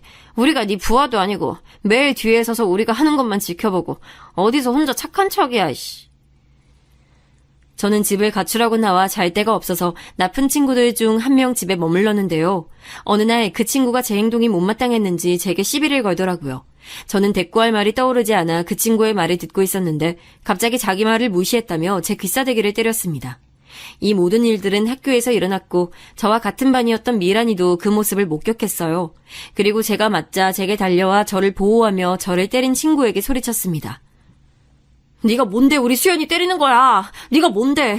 진짜 친구면 수연이가 집에 나왔을 때 다시 집에 들어갈 수 있도록 도와줬어야지. 그러진 못할 망정 나쁜 행동이나 같이 하자고 꼬드기고. 저는 미란이가 공부만 잘할 줄 알았지 그렇게 나쁜 친구들 앞에서 깡따구 있게 말할 줄은 몰랐습니다. 고등학교에 입학하고 나서부터 제가 미란이와 친하게 지내지 않아 친구들은 제가 미란이와 친분이 있는 줄 몰랐는데요. 그러다 보니 그런 상황에서 미란이가 저를 보호해주자 주변 친구들이 의아해하더라고요. 그리고 그 순간 우리 때문에 학교가 소란스러워지자 담임 선생님이 오셨습니다. 선생님은 저희가 싸우게 된 얘기를 듣고 미란이를 제외한 저와 다른 친구 녀석의 부모님을 모셔오라고 했어요. 저는 가출 중이었고 저희 엄마한테 연락드리기 곤란한 상황이었습니다. 제 그런 사정을 알고 있던 미란이는 담임 선생님께 저를 대신해 슬며시 얘기해 주더라고요. 선생님, 수연이 어머님께서 많이 편찮으세요. 제가 중학교 때부터 수연이랑 친하게 지내서 잘 아는데 수연이 나쁜 친구 아니에요. 고등학교 올라와서 잠시 나쁜 친구들과 어울렸지만 나쁜 행동을 한 적은 없어요. 수연이 어머님도 편찮으신데 이번 한 번만 봐주시면 안 될까요? 전교 1등인 미란이가 그렇게까지 얘기하자 담임 선생님은 제게 이번 한 번만 봐주시겠다며 미란이와 함께 저를 돌려보내주셨습니다. 학교를 빠져나와 오랜만에 미란이와 길을 걷고 있는데 옛날 생각이 나더라고요. 중학교 때는 항상 미란이와 같이 학교 끝나면 떡볶이도 먹고 공부도 열심히 했는데 지금은 왜 이렇게 변하게 됐는지 제 탓을 하게 됐습니다. 미란이는 갑자기 길을 걷다가 제 손을 잡으며 얘기했어요. 수연아, 우리 예전처럼 돌아가자. 내가 옆에서 너 도와줄게. 미섭 오빠 말처럼 우리 서울대 입학해야지. 지금이라도 안 늦었어. 내가 너 도와줄 테니까 이제 가출하지 말고 집에 들어가. 아까 얘기한 대로 너희 어머님께서 정말 편찮으셔. 너 가출하고 그 후로 신경 많이 쓰셨는지 우리 엄마 말로는 편찮으시대. 저는 엄마가 편찮으시다는 말에 집으로 바로 향했고 저 때문에 골머리를 앓다가 누워 계신 엄마의 모습을 발견했습니다. 엄마, 정말 죄송해요. 저 이젠 나쁜 애들이랑 어울리지 않고 미란이랑 같이 열심히 공부할게요. 저는 그렇게 엄마를 껴안고 펑펑 울었습니다. 그리고 저는 다음날 미란이에게도 고맙다고 얘기했어요. 미란이 덕분에 제가 정신 차리고 다시 돌아올 수 있었으니까요. 미란아, 고마워. 내가 그동안 학교에서 너 모른 척하고 지내서 미안해. 너 덕분에 내가 정신 차리고 다시 공부하게 된 것 같아. 진짜 고마워. 미란이는 그때부터 저의 정신적 지주가 된 것 같습니다. 제가 정신을 못 차리고 방황할 때마다 미란이는 옆에서 늘 저를 도와줬거든요. 그리고 미란이 덕분에 저는 열심히 공부해서 미란이와 함께 서울대에 입학할 수 있었습니다. 제 인생에 미란이가 없었다면 저는 대학 입학은 꿈도 못 꿨을 것 같아요. 대학교에 입학하고 미란이와는 함께 기숙사 생활을 했고 서울에 올라가자 미섭 오빠를 다시 보게 됐습니다. 저희가 대학교에 입학할 때쯤 미섭 오빠는 학교를 다니며 사법고시에 합격했고 변호사가 되어 있었어요. 그리고 그렇게 성인이 되어 미섭 오빠를 다시 만나니 중학교 때 설렜던 마음이 다시 솟구쳤습니다. 변호사가 된 미섭 오빠는 옛날보다 더 멋있어졌고 저는 그때부터 미섭 오빠를 계속 쫓아다녔어요. 미섭 오빠는 제가 미란이 친구이기도 하고 5살이나 어려 교제하는 것을 부담스러워했는데요. 10번 찍어 안 넘어가는 나무 없다고 제가 좋아하는 마음을 계속 고백하자 미섭 오빠도 저를 받아들이더라고요. 그리고 저는 미섭 오빠와 5년 동안 교제를 하고 결혼했습니다. 그리고 미란이와는 친구 사이에서 새언니와 시누이 사이가 되었죠. 저는 소꿉친구였던 미란이와 한 가족이 되어 너무 기뻤어요. 그리고 그렇게 가족이 되고 나니 미란이와 모든 속마음을 털어놓을 정도로 한층 더 가까운 사이가 됐습니다. 미란이는 대학교 때도 이쁘고 성격이 좋아 인기가 많았는데요. 다만 한 가지 아쉬운 점이 있다면 연애 경험이 많지 않았다는 거예요. 저도 다른 사람과 연애 경험이 없이 남편을 짝사랑해서 남편과만 연애하고 결혼을 하긴 했지만요. 그래도 미란이는 대학교 때부터 저와는 달리 인기가 많아서 많은 남자들을 만날 기회가 많았거든요. 그런데 미란이는 제가 보기엔 얼굴만 뺀즈르르 하고 하는 행동은 날라리 같은 남자를 만나서 결혼했습니다. 미란이는 저희 남편과 같이 서울대학교 법학과에 입학해서 사법고시를 봤는데요. 아무래도 사법고시 준비로 공부만 하다 보니 남자를 만날 기회가 많지 않았어요. 사법고시에 합격하고 연수원 생활을 하다가 연수원 동기가 소개팅을 해줬는데 그때 처음 만난 남자에게 한눈에 반해 결혼을 한 거죠. 그 남자는 평범한 회사원이었는데 연애를 많이 해봤는지 말빨이 좋아서 저희 시누이가 금방 넘어갔고 결혼까지 한 겁니다. 지금의 심해부는 저희 시댁이 잘 살기도 하고 시누이가 이쁘고 능력 좋으니 어떻게든 결혼하려고 애썼던 것 같아요. 시누이의 마음을 얻으려 연애하는 동안에 항상 꽃다발을 선물했고 시부모님께도 잘 보이려고 시댁에 자주 놀러왔었습니다. 시부모님은 그런 심해부의 모습을 좋게 봤는지 크게 고민하지 않고 시누이와의 결혼을 허락해 주셨어요. 하지만 저는 시누이를 소꿉친구로 옆에서 오랫동안 지켜봐왔기 때문에 시누이에 대해서는 잘 알고 있었죠. 제가 봤을 때는 심해부가 시누이와 결혼하려고 수작을 부리는 것 같은데 시누이가 연애 경험이 없어 심해부의 내면을 잘 못 보고 결혼하는 듯한 느낌이 들었어요. 그래서 심해부와 결혼할 당시에도 가족들 중 저만 뜯어말렸던 것 같습니다. 제가 봤을 때는 심해부가 껄렁한 성격의 여자들을 많이 밝히는 것 같았거든요. 어느 날은 미란이가 저희 부부에게 결혼하기 전에 심해부와 함께 식사를 하자고 해서 식당에서 만났는데요. 심해부가 식사를 하고 잠시 화장실을 다녀오겠다고 하더라고요. 저도 화장실에 가려던 참이라 심해부가 자리에서 일어나고 조금 후에 저도 심해부를 따라 화장실로 갔습니다. 그런데 심해부 앞에 있던 어떤 여자가 짧은 치마를 입고 있었는데 심해부가 그 여자의 다리를 쳐다보며 휘파람을 부는 거예요. 그 여자는 휘파람 소리에 기분이 나쁜지 빠른 걸음으로 걸어갔고 뒤에 있던 저도 그런 심해부의 모습을 보고 벙쪘습니다. 곧 결혼을 할 예비 신부가 있는데도 껄렁거리며 다른 여자들에게 찝적대는 것 같았거든요. 그래서 그날 이후에 미란이를 따로 불러내어 제 생각을 얘기했습니다. 미란아, 잘 생각해봐. 나도 남편을 오랫동안 짝사랑해서 결혼하긴 했는데 결혼은 연애랑 다르더라고. 결혼은 현실이야. 그 남자 겉모습만 보지 말고 내면도 잘 살펴보고 결혼해. 저의 우려 섞인 말에 미란이는 너무 걱정하지 말라는 식으로 얘기했습니다. 수연아, 나 이 사람 많이 사랑해. 오빠도 나한테 사랑한다고 표현 많이 해주고 이 사람 놓치고 다른 사람하고 결혼하면 평생 후회할 것 같아. 미란이가 심해부를 많이 사랑하고 있다고 하고 시부모님도 허락한 결혼이니 제가 옆에서 결혼을 말릴 권한은 없었던 것 같아요. 그런데 막상 심해부가 미란이와 결혼하고 나니 사람이 달라지더라고요. 항상 미란이에게 꽃다발을 주며 다정다감하게 대했었는데 결혼하고 애들이 생기고 나니 어느 순간부터 무뚝뚝해졌습니다. 미란이도 결혼하고 달라진 심해부의 말투와 행동에 많이 서운해하더라고요. 수연아, 나 요즘 오빠랑 서먹서먹해. 매일 회사 일 바쁘다고 외박하기 일쓰고 혼자서 독박 육아하느라 너무 힘에 부쳐. 오빠한테 불만은 많은데 나도 일 때문에 바쁘고 시간도 없어서 말싸움할 겨를도 없어. 미란이는 심해부와 갈등이 있을 때면 제가 소꿉친구이기도 하고 편한 마음에 종종 연락을 해서 털어놨어요. 그런데 시누이가 어느 날부터 안색이 계속 안 좋더라고요. 미란아, 요즘 안색이 너무 안 좋아진 것 같은데 병원 한번 가보는 게 어때? 살도 갑자기 많이 빠진 것 같고. 저는 미란이를 어렸을 때부터 워낙 자주 봤기 때문에 안색만 봐도 몸 상태가 좋지 않다는 걸 알 수 있었어요. 네가 보기에도 나 살 많이 빠져 보여? 애들 키우느라 정신없어서 육아 때문에 살이 빠졌다고 생각했는데 그러기에 살만 빠지는 게 아니라 요즘 피곤한지 코피도 자주 나는 것 같아서 병원 한번 가보려고 했어. 미란아, 내가 같이 병원 가줄까? 심해부는 요즘 회사 일로 많이 바쁜 것 같던데 혼자 병원 가면 쓸쓸하고 외롭잖아. 내가 같이 가줄게. 평상시 같으면 바쁜데 병원에 같이 가지 않아도 된다며 거절했을 텐데 이번엔 미란이도 무언가 마음에 걸렸는지 저보고 같이 가달라고 하더라고요. 알고 보니 미란이가 회사에서 얼마 전 건강검진을 했는데 검진 결과가 나쁘게 나왔다고 하는 거예요. 술도 안 마시는데 간 수치가 높게 나왔다며 그것 때문에 쉽게 피로해지고 코피도 나는 것 같다고 하면서 제게 같이 대학병원에 가달라고 하더라고요. 미란이가 그렇게까지 이야기하니 저도 많이 걱정이 됐고 떨리는 마음으로 미란이 손을 붙잡으며 대학병원에 함께 갔죠. 건강검진 결과를 듣고 나니 의사 선생님께서 다양한 검사를 권하시더라고요. 미란이는 검사를 받으러 왔다 갔다면서 의자에 앉아서 기다리는 저를 살며시 바라보고 웃어주었어요. 미란이보다 제가 괜히 더 걱정이 돼서 안절부절 못하니 걱정하지 말라며 웃어주더라고요. 그리고 그렇게 이것저것 검사를 한 후에야 의사 선생님께 진단을 받을 수 있었습니다. 김미란 환자분, 옆에 가족도 함께 오신 것 같아 다행이네요. 간암 말기입니다. 당장 항암 치료를 받으셔야 합니다. 그리고 간 이식 준비를 바로 하셔야 할 것 같아요. 주변 가족들한테 바로 알리시고 간 이식 적합성 검사를 해보셔야 합니다. 의사 선생님의 말씀에 미란이의 손이 부들부들 떨렸고 저는 미란이를 꼭 껴안아줬습니다. 사실 미란이가 병원에서 검사를 받으면서 별일 없겠지 싶었는데 간암 말기라니 청천벽력 같은 소식에 제가 어찌할 바를 모르겠더라고요. 미란아, 걱정하지 마. 간암이라 간이식 수술 받으면 괜찮아질 거야. 내가 지금 병원에 온 김에 적합성 검사 먼저 바로 받아볼게. 그리고 가족들한테도 우리 바로 알리자. 미란이는 본인이 마음을 정리할 시간이 필요하다며 저에게도 적합성 검사를 받지 말라고 하더군요.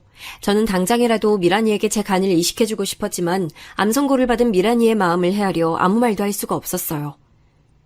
수연아, 나 지금 믿어지지가 않아. 꿈꾸는 것 같고 내가 간암 환자라니. 수연아, 이거 꿈 아니지? 너도 옆에서 같이 들은 거 맞지? 나 어떡해? 저는 미란이의 말에 눈물이 터지고 말았습니다. 속구 친구일 때부터 항상 바르고 착하게 살았던 미란이었는데 하늘도 무심하시지 어떻게 이렇게 선량한 사람에게 간암이라는 선고를 내렸을까요? 저와 미란이는 한참을 서로 부둥켜 안으며 병원 앞에서 울었던 것 같아요. 그리고 저는 이 사실을 심해부에게 바로 알렸습니다. 미란이는 아무에게도 말하지 말아달라고 부탁했는데 심해부만큼은 바로 알아야 할 것 같았거든요. 심해부, 놀라지 말고 들어요.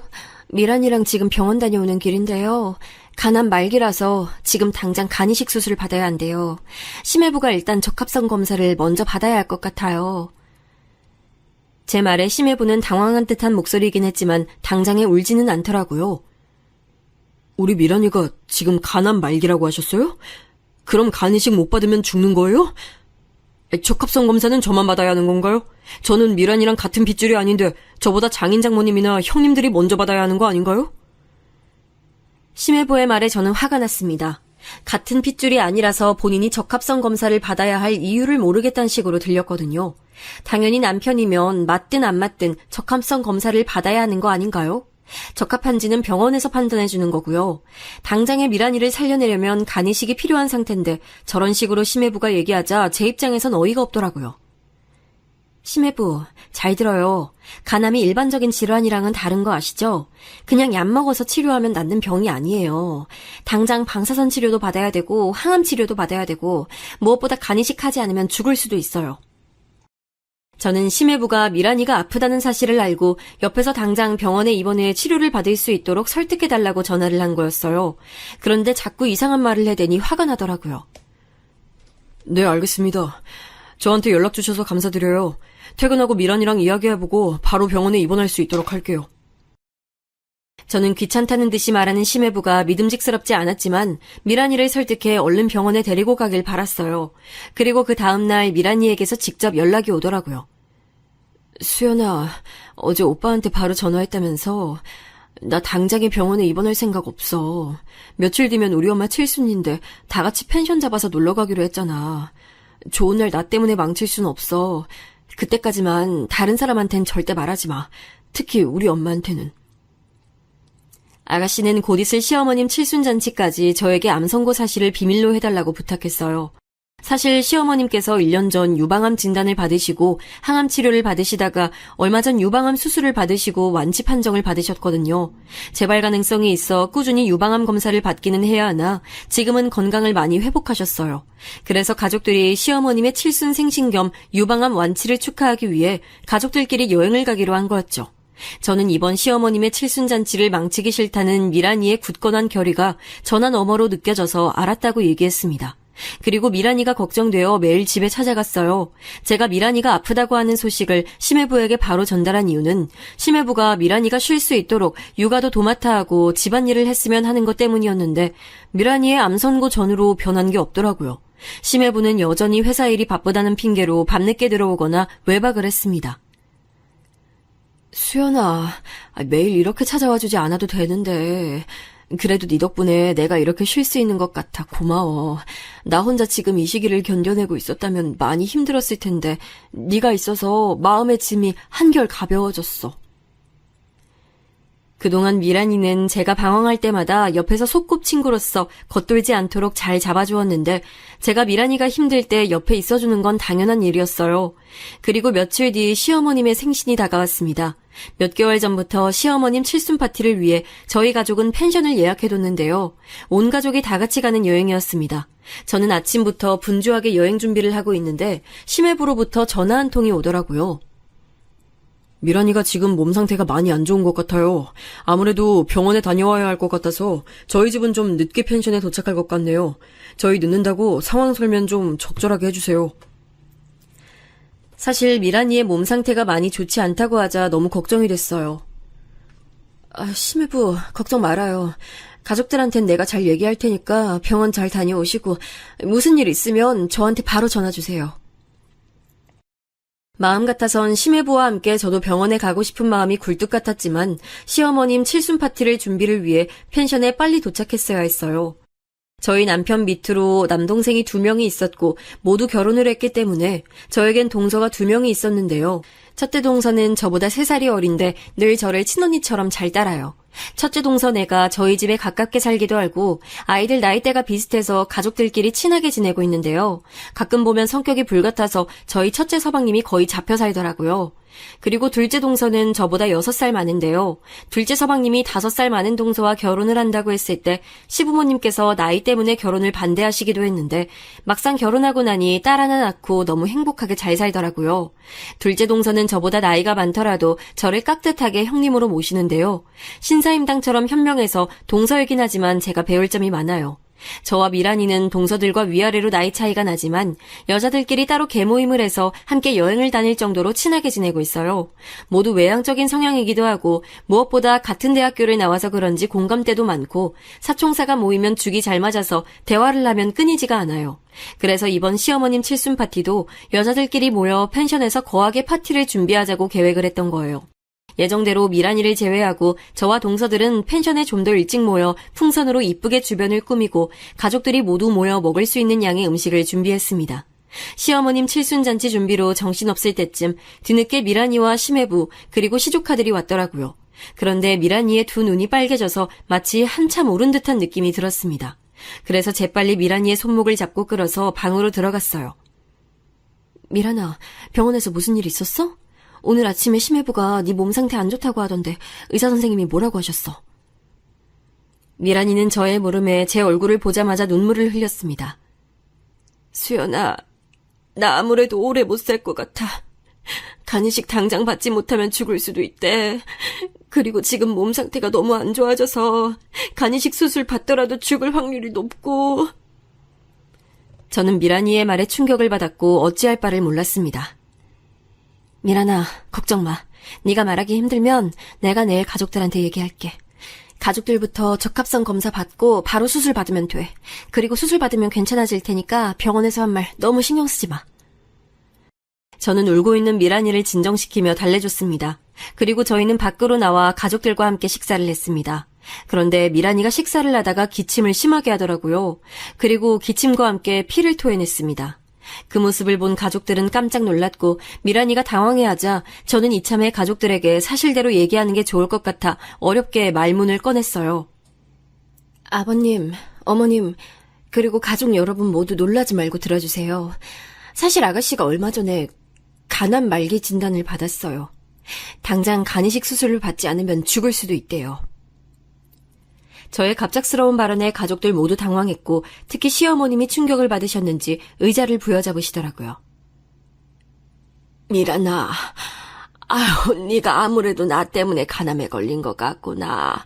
암도 유전이라던데 엄마가 우리 딸한테 미안해서 어쩔꼬. 그런 시어머님을 보고 미란이는 시어머님을 꼭 껴안아 드렸습니다. 엄마, 아니에요. 무슨 그런 말씀을. 엄마 탓 아니에요. 그리고 나도 엄마처럼 항암 치료 잘 받고 이겨낼 테니까 걱정 마세요. 한참에 그렇게 온 가족이 미란이를 걱정하는 마음에 눈물바다가 됐습니다. 그리고 밤이 늦어 그 다음날 아침 모두 간이식 적합성 검사를 받으러 가기로 했죠. 아침 일찍 병원에 가기 위해 식사를 급하게 마무리하려고 하는데 심해부가 회사에서 급한 전화가 왔다며 밖으로 나가더라고요. 저는 미란이 일로 심해부와 대화를 나눌 겸 심해부를 따라 밖으로 향했습니다. 그리고 펜션에서 좀 떨어진 곳에서 전화를 하고 있는 심해부의 모습이 보이더라고요. 밤늦은 시간이고 외진 산속에 나 홀로 있는 펜션이라 그런지 주변이 조용해서 심해부의 목소리가 크게 들렸습니다. 자기야, 난 저녁 간단히 먹고 지금 술 한잔 중이야. 술 마시니까 자기가 보고 싶네.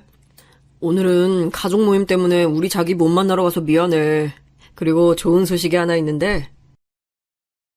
저는 회사 일로 전화를 받으러 간 심해부가 자기야 라고 하자 깜짝 놀랐어요. 그리고 숨죽이고 계속 심해부의 대화를 엿들었습니다. 내가 말했잖아. 우리 와이프 지금 간암 말기 선고받았다고. 오늘 병원에 갔는데 간이식 수술 받아도 죽는다고 하네. 와이프랑 이혼 전에 와이프가 죽게 생겼으니 우리 둘이 합치는 게 수월해졌어. 앞으로 일은 다 나한테 맡기고 걱정하지 마. 저는 심해부의 말에 경악을 금치 못했습니다. 그동안 회사 일이 바쁘다고 집에 잘 들어오지 않았는데 그게 모두 바람 피우느라 그랬던 거더라고요. 그리고 미란이가 죽을지도 모르는 상황에서 상간녀와 웃으며 대화를 나누다니 당장이라도 심해부의 머리채를 뜯고 한 대 때리고 싶었습니다. 저는 심해부의 바람 소식을 미란이에게 바로 알려야 할까 고민했는데요. 아무리 생각해도 생사를 오가는 사람에게 남편이 바람 피웠다고 도저히 얘기 못하겠더라고요. 그래서 다시 펜션으로 돌아와 믿고 의지할 수 있는 동서들을 따로 불러내어 모든 이야기를 털어놨습니다. 동서들은 저와 같이 경악을 금치 못하더라고요. 형님, 우리 이렇게 가만히 있어도 되는 거예요? 당장에 심해부한테 가서 따져야 하는 거 아닌지 모르겠어요. 아가씨 오빠들도 다 있는데 호되게 혼나야 하는 거 아닐까요? 첫째 동서가 흥분하며 말하자 둘째 동서가 차분하게 얘기하더라고요. 형님, 저도 당장 심해부한테 가서 아가씨를 대신해 윽박지르고 싶은데 지금은 참아야 할 것 같아요. 안 그래도 아버님, 어머님 모두 아가씨가 간암 말기라고 해서 충격받으셨는데 심해부가 바람 피운 얘기까지 들으시면 쓰러질지도 몰라요. 우리 제대로 그 두 년놈들을 어떻게 제대로 복수해야 할지 고민해봐요. 저는 둘째 동서가 하는 얘기에 공감했고 일단은 심해부의 바람 소식보다 미란이의 간 이식부터 해결해야 할 것 같더라고요. 그리고 저희 가족은 연로하신 시부모님을 제외하고 온 가족이 모두 적합성 검사를 받았습니다. 심해부는 적합성 검사를 받는 걸 내키지 않아 하는 눈치였지만 가족들이 모두 나서서 검사를 받으니 상황상 어쩔 수 없이 끌려가 받게 됐습니다. 그리고 검사 결과를 듣는데 다행히 가족 중 한 명이 간이식이 가능한 상태라고 의사 선생님이 말씀해 주시더라고요. 이수연 보호자분, 적합성 검사 결과 김미란 환자분께 간이식 가능합니다. 정말 다행히 다른 사람도 아닌 제가 미란이에게 간이식이 가능한 상태였고 저는 주저없이 미란이에게 간이식을 하겠다며 얘기했습니다. 그러자 미란이는 제 손을 붙잡고 얘기하더라고요. 수연아, 나 어차피 수술 받아도 죽을 확률이 높대. 가족들 간에도 간이식 수술 무서워서 잘 못한다고 하던데 나 때문에 네가 수술 받다가 잘못될 수도 있고 나 간이식 안 받을래. 미란이는 저에게 마음만은 너무 고맙지만 수술을 받지 않겠다며 거부했습니다. 미란아, 나 이대로 너 못 보내. 제발 내가 부탁할게. 간이식 받고 제발 살아줘. 지금 이렇게 죽으면 너무 억울해서 안 돼. 제발. 저의 간절한 부탁과 함께 옆에 있던 다른 가족들도 미란이를 설득하기 시작했어요. 단 한 사람 심해부만 제외하고요. 그리고 미란이는 가족들의 성화에 못 이겨 간이식을 받기로 결심했고 저희는 며칠 뒤 바로 간이식 수술을 진행했습니다. 수술 받으면 죽을 확률이 90% 이상이라던 의사 선생님의 말씀과 달리 간이식 수술은 성공적으로 끝마쳤어요. 수술 뒤 미란이의 상태는 며칠 동안 위태롭긴 했지만 2주 정도가 지나자 위험한 단계에서 벗어났습니다. 김미란 환자분, 하늘이 도왔어요. 가난 말기에 간이식 수술이 쉽지 않은데 환자분과 이수연 보호자님의 간절한 바람 덕분에 수술이 성공적으로 마무리됐습니다. 의사 선생님의 말씀에 저는 뛸 듯이 기뻤습니다. 사실 저도 미란이에게 간을 기증하겠다고 했지만 수술이 두렵기도 했거든요. 미란이에게 간 기증을 하고 몇 날 며칠 동안 중환자실에 누워있으면서 미란이가 깨어나기를 간이식이 성공했기를 바랐었는데요. 미란이가 제 간을 기증받고 다시 건강을 회복할 수 있다는 사실에 저는 너무나도 감격스러웠습니다. 그리고 그렇게 꽤 오랜 시간이 지났고 미란이는 이제 간이식 수술에서 회복하여 퇴원했습니다. 저도 아직 간 기증 후 몸이 성치는 않았지만 미란이보다는 몸을 움직이는데 수월했어요. 그리고 미란이의 간이식 수술 후에도 변치 않고 집에 늦게 들어오는 심해부의 모습을 보면서 더 이상은 가만히 두고 볼 수 없었습니다. 미란이에게 심해부의 바람 소식을 알렸는데요. 충격적이었던 건 미란이가 이미 심해부가 바람 피우고 있다는 걸 알고 있더라고요. 수연아, 나 사실은 진작부터 알고 있었어. 오빠가 결혼 후 몇 번 바람을 피워서 그냥 넘어갔었는데 내가 참 바보 같았지. 내가 오빠를 너무 사랑하니까 헤어질 수 없겠더라. 그리고 우리 아이들이 아빠 없이 자라는 걸 원치 않았어. 그저 나만 넘어가면 우리 가족에 평화가 올 거라고 생각했지. 저는 심해부의 바람길을 덤덤하게 얘기하는 미란이가 너무나도 불쌍했습니다. 그래서 이대로 가만히 있으면 안 되겠다 싶었어요. 그리고 동서들을 불러 얘기했습니다. 다들 알겠지만 아가씨 간이식 수술도 성공했고 우리가 아가씨를 대신해 이 망할 두 년놈들한테 복수를 해야 할 것 같아. 동서들도 그동안 이를 갈았다며 제 말에 동의를 하더라고요. 그리고 미란이에게 지금 심해부가 바람 피우고 있는 상대가 누군지 알고 있냐고 물어봤어요. 미란이는 혹시나 이혼하게 되면 심해부에게 소송을 걸기 위해 상간녀와의 핸드폰 연락 기록을 심해부 몰래 저장해뒀다고 했습니다. 그리고 저는 상간녀 연락처를 바탕으로 심부름 센터를 통해 어떤 회사에 다니는지 알 수 있게 됐습니다. 알고 보니 심해부와 같은 회사를 다니고 있더라고요. 상간녀는 아직 결혼하지 않은 30대 초반 아가씨였고 심해부와 같은 일을 하는 직원이었습니다. 회사 내에서 알게 모르게 불륜이 많다고 하더니 심해부도 그중 한 명이더라고요. 심해부는 상간녀의 직장 상사였고 회사 생활을 하면서 눈이 맞았던 것 같습니다.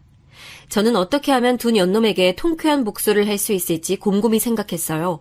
미란이는 그동안 심해부의 바람을 눈감아줬지만 본인이 죽다 살아나 보니 이제는 더 이상 심해부와는 함께 못 살겠다고 하더라고요.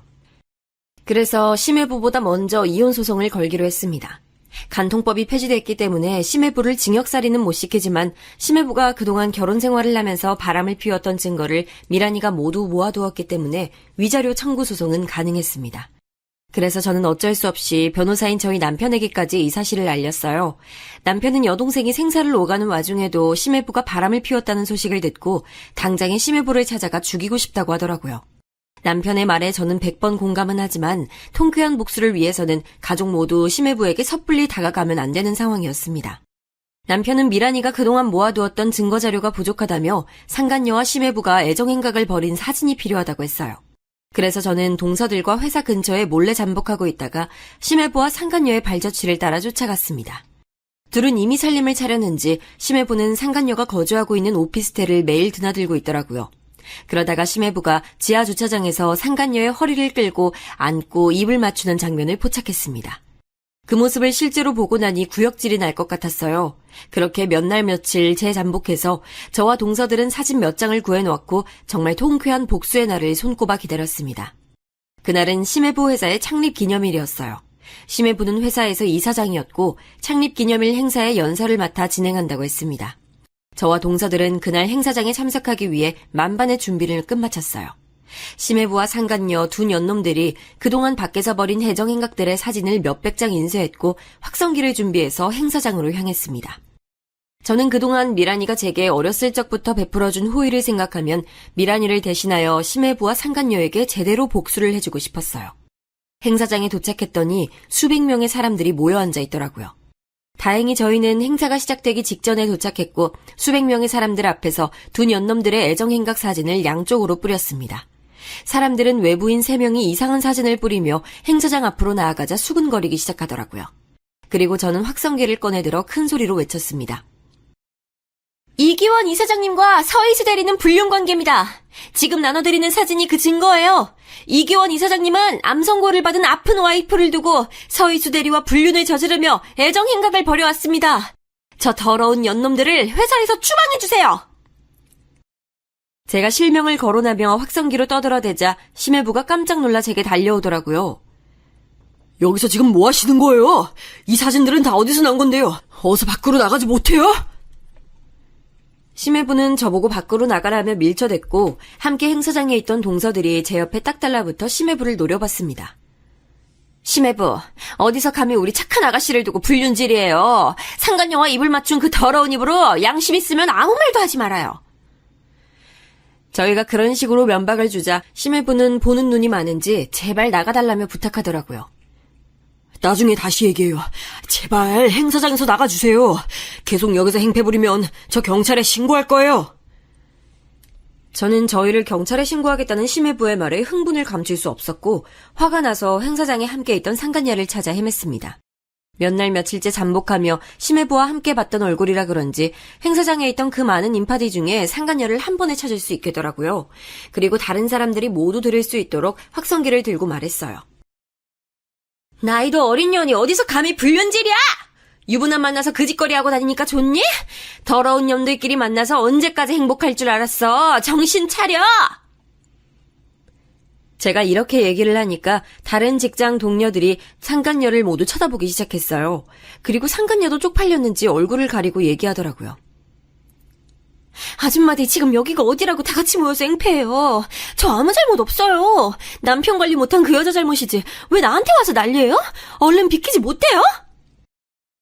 상간녀의 뻔뻔한 말을 듣자 옆에 있던 첫째 동서가 오렌지 주스를 꺼내 상간녀 머리에 부어줬습니다.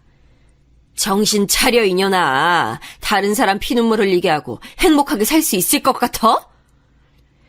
회사 창립일이라고 입고 온 상간녀의 하얀색 드레스가 오렌지 주스에 노랗게 물들었고 끈적한 주스 덕분에 머리카락이 얼굴에 덕지덕지 들러붙었더라고요. 그 꼴을 보고 있노라니 정말 가관도 아니었습니다. 저와 동서들은 그렇게 심해부의 회사에 가서 상간녀와 함께 통쾌한 복수를 날리고 돌아왔습니다. 그리고 아가씨가 그동안 따로 모아뒀던 심해부의 핸드폰 기록과 저희가 찍은 사진들을 모아 남편에게 전달했습니다.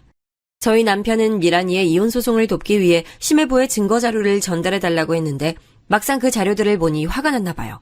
그리고 남편은 아는 변호사, 검사 인맥을 총동원해 아가씨의 위자료 소송이 승소할 수 있도록 애썼습니다. 남편의 노력 덕분에 미란이는 소송에서 승소했고 심해부는 5천만 원의 위자료를 지급하고 양육권을 모두 빼앗겼어요. 그리고 심해부는 법원을 나오자 길바닥에 무릎을 꿇고 미란이에게 빌었습니다. 미란아, 오빠가 잘못했어. 우리 애들 생각해야지. 아빠 없는 애들로 키울 거야? 앞으로 너한테 정말 잘할게. 한 번만 봐줘. 미란이는 두 눈을 한 번 꼭 감더니 단호하게 이야기하더라고요. 오빠, 우리 이제 끝이야. 이제 남남이니까 앞으로 볼 일 없도록 하자. 그리고 심해부와 상간녀는 회사를 모두 그만뒀습니다. 저와 동서들이 회사에 가서 그렇게까지 난리쳤으니 더 이상 회사를 다닐 수 없는 노릇이었겠죠. 심해부는 그동안 회사에서 쌓아왔던 명성을 모두 잃었고 미란이 말로는 불륜 사실이 소문이 다 퍼져서 다른 회사로 이직도 어려워졌다고 하더라고요. 심해부는 조강지처를 벌이고 불륜을 저지른 대가를 톡톡히 치르고 있는 것 같습니다. 미란이는 지금 다시 건강을 회복해서 아이들을 돌보며 행복하게 지내고 있답니다. 저의 긴 얘기를 들어주셔서 감사합니다.